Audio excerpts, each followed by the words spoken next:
Ibinasura ng Sandigan Bayan 2nd Division ang motion ng Ombudsman na huwag kasuhan ng graft para gawing testigo si dating DPWH Secretary Manuel Bonoan. Nasa linya si Camille Samonte. Camille, ano ang detalye nito?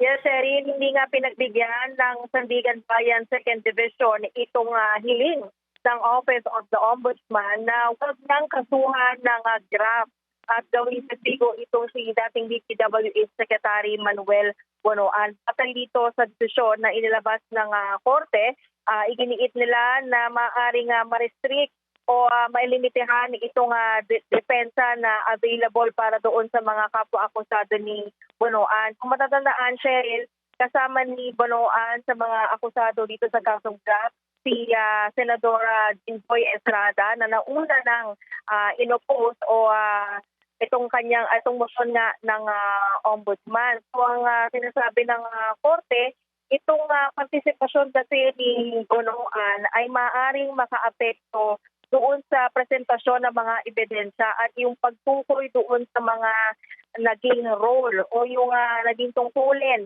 itong mga akusado dito sa kaso. Kaya naman hindi nga pinagbigyan ng korte itong hiling ng ombudsman na huwag siyang pakasuhan. Pero sinabi din ng korte dito sa kanilang desisyon na hindi naman daw nila sinasabi na hindi maaaring maging testigo sa prosecution itong si Bonoan. Alright, maraming salamat for the update. Go ahead, Camille. Camille?